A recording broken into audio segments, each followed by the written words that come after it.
नमस्कार भाइयों, कैसे हैं आप सब? उम्मीद करते हैं कि आप सभी अच्छे होंगे। देखिए, आज हम लोग बिहार पुलिस के लिए साइंस का नया पैटर्न है। जो टॉपिक लिखा है उसमें महत्वपूर्ण टॉपिक पढ़ने जा रहे हैं, जिसका नाम है वनस्पति, जीवाणु और लाइकेन। 3 टॉपिक पढ़ेंगे। कौन-कौन? वनस्पति, जीवाणु और लाइकेन। वनस्पति, जीवाणु और लाइकेन से आपके एग्जाम में कौन-कौन से क्वेश्चन पूछे जा सकते हैं, ठीक? उन सभी क्वेश्चनों को बताने जा रहे हैं। इस वीडियो को अंत तक जरूर देखना है।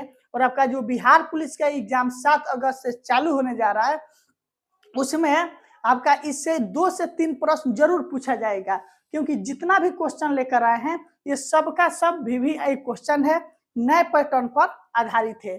इसलिए आप सभी से रिक्वेस्ट है कि इस क्लास को अंत तक जरूर देखिएगा। नए साथी चैनल को सब्सक्राइब जरूर कीजिएगा, क्योंकि बिहार पुलिस का सबसे लोकप्रिय चैनल है।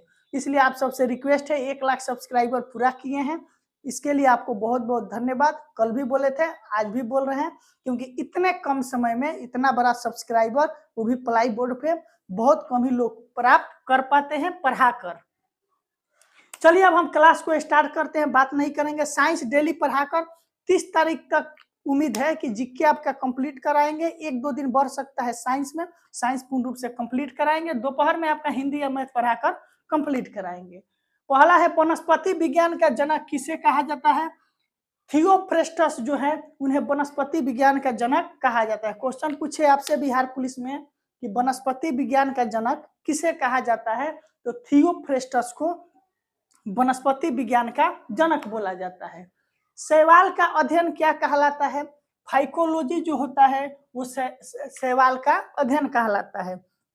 शैवाल का अध्ययन क्या कहलाता है? फाइकोलॉजी। अगला है, अंतरिक्ष यात्री भोजन, जल और ऑक्सीजन किससे प्राप्त करते हैं? अंतरिक्ष में जो यात्री रहते हैं वो भोजन, जल और ऑक्सीजन की जो प्राप्ति है वो क्लोरेला से प्राप्त करते हैं। किससे? क्लोरेला से प्राप्त करते हैं। देखिए, इससे जरूर क्वेश्चन पूछेगा, क्योंकि महत्वपूर्ण सभी जो आपका बायोलॉजी का क्वेश्चन है, 3 टॉपिक वनस्पति, जीवाणु, लाइकेन, उनको लेकर आए हैं। इससे क्वेश्चन पूछे जाने की बहुत ज्यादा उम्मीद है, इसलिए अंत तक जरूर देखना है।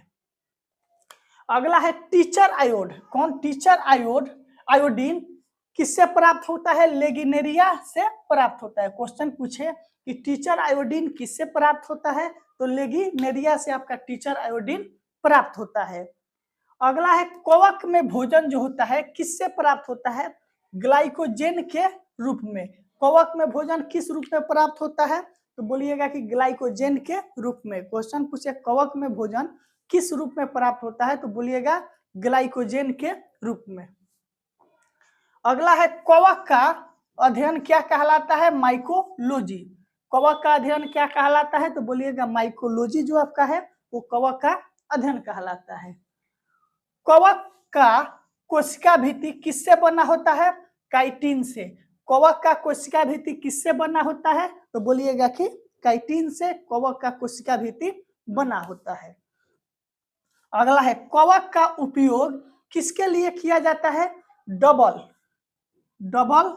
रोटी बनाने में, यानी पाव रोटी जो देखते हैं उसमें कवक का उपयोग किया जाता है बनाने में, जिससे वो बड़ा बड़ा दिखाई देता है। अगला है, कवक द्वारा पौधे में होने वाले रोग कौन कौन से हैं, इसको देखिए।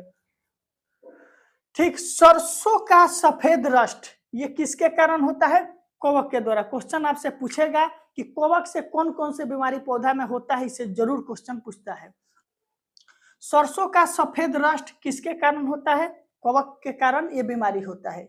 गेहूं का कीटू रोग जो है किसके कारण होता है? कवक के कारण। सरसों का सफेद रस्ट, गेहूं का कीटू रोग। उसके बाद अगला है आपका, आलू का अंगमारी रोग किसके कारण होता है?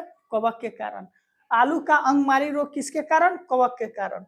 गन्ना का लाल होना, गन्ना आप देखे होंगे खेत में, कोई कोई गन्ना होता है जिसे ईख बोला जाता है, वो बीच में लाल हो जाता है। जब आप उसे खाते होंगे छीलकर तो कोई कोई लाल दिखाई देता है और उतना दूर आप नहीं खा पाते हैं। उसका मुख्य कारण यही है कि गन्ना का लाल होना, उसमें कवक पकड़ लेता है। अगला है, मूंगफली का टिक्का रोग जो होता है वो किसके कारण होता है, तो बोलिएगा कवक के कारण मूंगफली का टिक्का रोग होता है। अगला क्वेश्चन है आलू का मस्सा रोग जो है वो किसके कारण होता है? आलू का आपका जो मस्सा रोग है वो कवक के कारण होता है। आलू का मस्सा रोग किसके कारण होता है? कवक के कारण। धान का भूरी रोग जो है किसके कारण होता है? धान का जो आपका भूरी रोग है वो किसके कारण होता है? तो बोलिएगा कि कवक के कारण धान में जो होता है भूरी रोग होता है। ये जितना दिखाई दे रहा है देखिए यहाँ से यहाँ तक ये बहुत महत्वपूर्ण है क्वेश्चन है। कवक द्वारा पौधे में होने वाले रोग, यानी कवक के द्वारा पौधा में कौन कौन से रोग होते हैं। अगला है कि लाइकेन।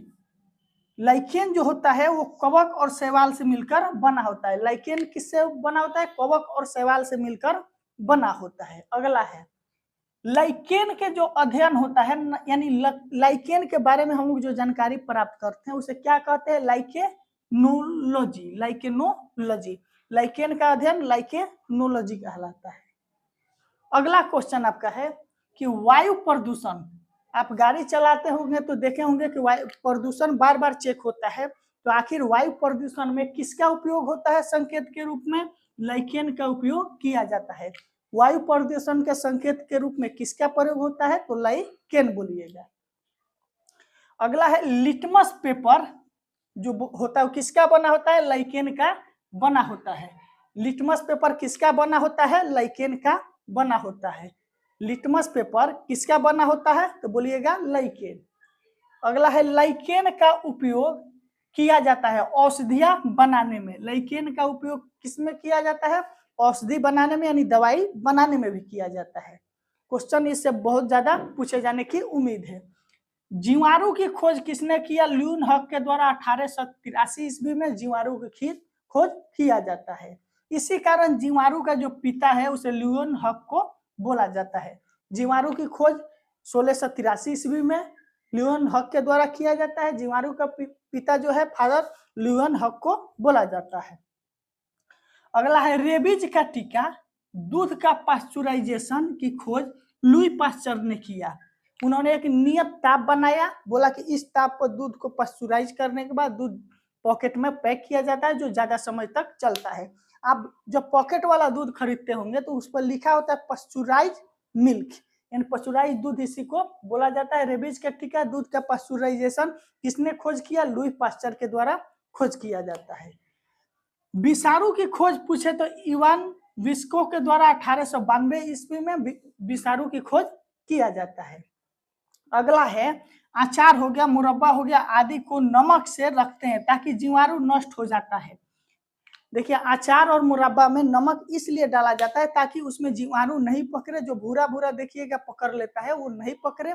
नमक डालने से जीवाणु नहीं पड़ता, इसीलिए नमक को कहीं भी रख दीजिएगा, घर के बाहर रोड पर कहीं फेंका रहता है लेकिन वो खराब नहीं होता है, उसमें कीड़ा नहीं पड़ता है। यही कारण कि उसमें जीवाणु नष्ट हो जाता है।